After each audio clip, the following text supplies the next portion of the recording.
ధనుస్సు రాశి. ఈ రాశివారు లక్ష్య సాధనా శక్తితో ఉన్నప్పటికీ ఆలోచనలలో ఆలస్యాలు రావడం, మనం చేసేటువంటి ప్రతి పని కూడా సమయానికి పూర్తి కాకపోవడం, తద్వారా ఉత్సాహం తగ్గడం మొదలైనటువంటి వాటికి అవకాశాలు ఉన్నాయి.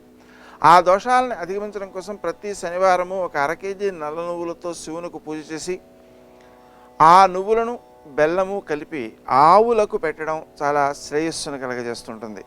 వృత్తి స్థానంలో మీ యొక్క కృషి ఎంత ఉన్నా, శ్రమ ఎక్కువగానే ఉన్నా, గుర్తింపు మాత్రం తక్కువగా ఉంటుంది.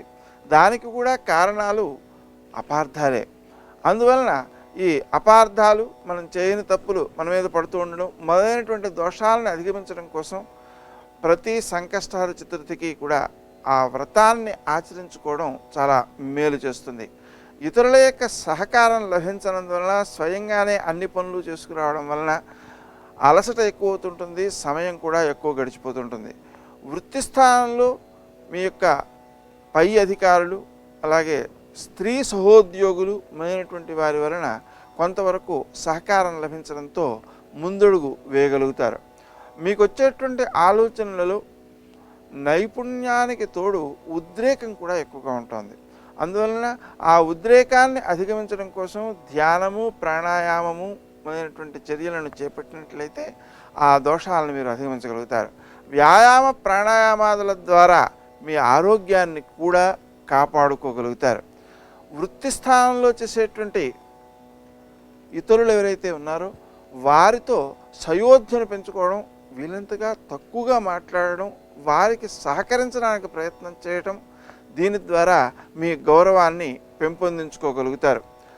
అదేవిధంగా మీ యొక్క తండ్రి లేక తత్సంబంధీకులు వారి యొక్క ఆరోగ్య విషయంలో ఎక్కువ శ్రద్ధ చూపించాల్సినటువంటి అవసరం ఉంది.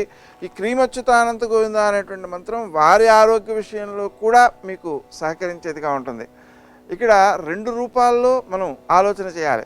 ఆరోగ్య సమస్యలు కొంత ఆర్థికమైనటువంటి ఇబ్బందిని కలిగజేస్తాయి, మరికొంత అశాంతిని కలిగజేసి తక్కిన పనులన్నింటినీ కూడా వాయిదా పడేలా చేస్తుంటాయి. అందువలన అనారోగ్యం రావడం కంటే ముందే ఈ మంత్ర జపాన్ని చేసుకోవడం ద్వారా ముందుగానే మీరు జయించగలుగుతారు. ఆ అనారోగ్యాన్ని అనుభవించాల్సిన ఆవశ్యకత ఉండదు. ఆర్థిక విషయాల్లో మాత్రం మీరు ఎక్కువ శ్రద్ధగా దాన్ని కాపాడుకుంటూ ఉండాలి.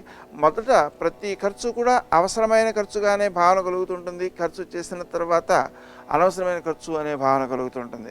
అందువలన మీరు స్వయంగా ఖర్చు పెట్టకుండా ఇతరులు, ఆత్మీయులు, గృహంలోని ఇతరులు ఏవైతే కోరుకుంటున్నారో వాటిని మాత్రమే సమకూర్చడానికి ఖర్చు చేయండి తప్ప మీరు స్వంతంగా ఆలోచన చేసి ఖర్చు చేయడం మంచిది కాదు.